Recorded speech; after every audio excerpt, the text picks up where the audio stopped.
Beverly Sills is one of those rare artists who can communicate with people on all levels. With her voice, she touched the lovers of opera. With her personality and energy, she has captivated people outside the music world. After she retired as a singer about 10 years ago, she became the head of the New York City Opera. Now she's retiring from that too, leaving opera after half a century as performer and executive. To honor Beverly Sills and her full life, a dinner was given. And as you're about to hear, it featured some noteworthy, if not exactly great, singing.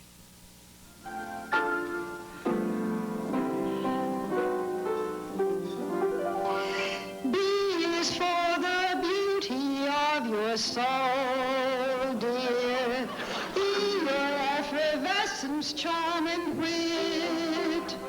Yes, that is Barbara Walters. It took some courage for her to get up and sing her praise to and in front of Beverly Sills, the foremost American soprano of her time. Put them all together, they spell Beverly. For when the surrounding world stands tall and straight and true.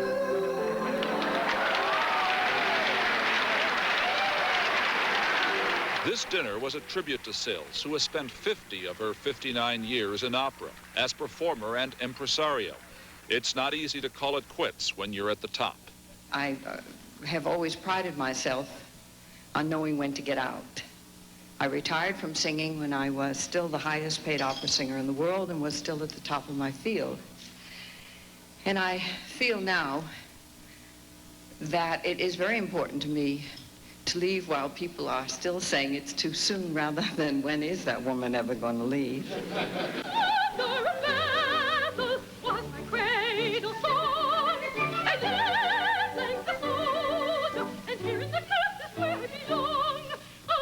What made Beverly Sills special as a singer was not just an extraordinary voice, but an infectious enthusiasm for life.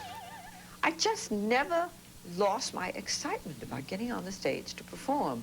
You know, people say today, do you miss performing? Well, I miss singing terribly. You know, I think looking at a third career that's facing me now, I'd drop everything if I could go back on that stage and sing up to my own standards, never mind anybody else's, but to my own, which I cannot do. Does that make you sad? No, I've had a very full life. I've had enough things happen to me to fill 5 lives. Perhaps that's because she started so young. By the age of 6, she had learned 22 arias. A little later, she was a child star on radio. And there I was, this big, singing coloratura arias from Lacme and Rigoletto. It created a little sensation. It was my father who just slammed it down. He said, loose women went on the stage. Did your father ever appreciate it, what you became? The great concession that I got out of him was that he thought I had a beautiful voice. He did tell me that. He said that I brought tears to his eyes when I sang. And that meant a lot to you? Yes, it was the best review I ever got, and the most important one, really. And there were so many more good reviews to come as she portrayed the great heroines of the operatic world.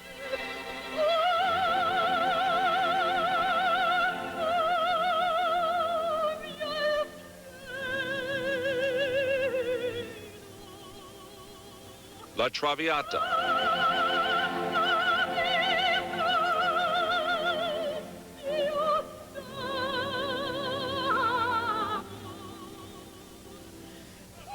The Fledermaus.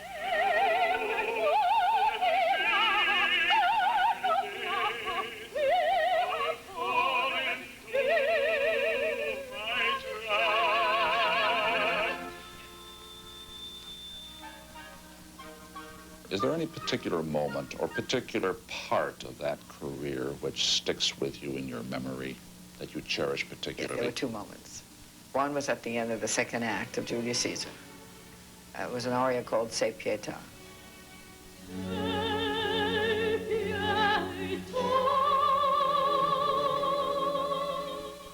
I knew that I had done something very special from the way that audience was reacting, and as the curtain came down, there was this roar. It went on and on and on, and I just sat there and I couldn't move. So I remember that. And then I remember the opening night of Roberto Devereux when I sang Queen Elizabeth.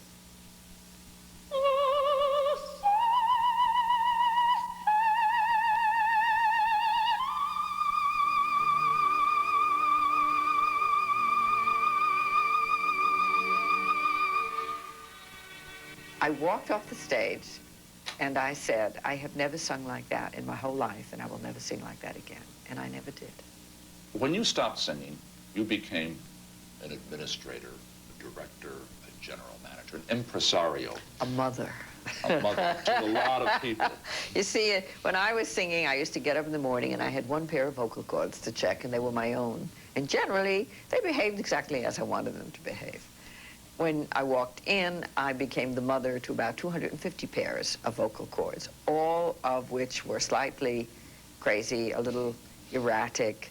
Does it take a special effort to make this kind of culture, opera, accessible or acceptable to the broad mass of people, to the public in general? Yes, it does, because of this elitist tag that's gotten hitched onto it. Look, you've got it, for God's sake, sung in a foreign language. As the man who brought me over here said, I'm supposed to sit for 2.5 hours and not understand a word of what's going on. I mean, the operatic world has done nothing but put up barriers for itself. Is in the gloaming. All the clouds are holding still. So take my hand and let's go rocking through the heather of the hill. The morning dew is At the New York City Opera, Beverly Sills made the music, or the words, more understandable. Subtitles for operas in a foreign language, and productions in English. She brought American musical theater into the opera house. Brigadoon. there may be other days as rich and rare. When Beverly Sills took over the New York City Opera, it was on the brink of financial ruin. She turned it around with her ability to raise money and sell opera.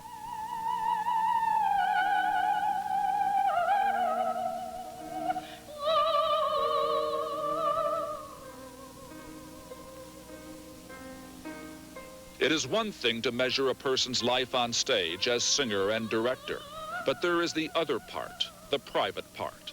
Beverly Sills' 2 children are both handicapped, a son autistic, and a daughter who is deaf, who can never know what her mother did.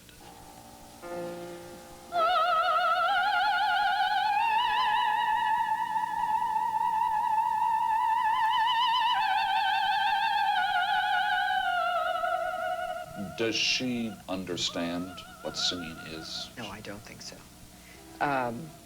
She comes to the opera now because of the super titles, but for her it's a play. So for your daughter, mother was an actress? Yes, yes. When I made my debut at the Metropolitan Opera, which was kind of like a circus, she pulled his coat at the end of the performance and said, Papa, was she good? Was she good? Do you have any plans now for the future? You know, I chose this time to resign because my husband said, no ultimatums. He said, all these years, it's been your time. When is it our time? So I said, right now. Congratulations. Thank you. And what do you do when you leave half a century of life in the opera? Well, Beverly Sills says she's going fishing with her husband, going all the way to Patagonia in the south of Argentina to fish, which is certainly one way to get away from it all.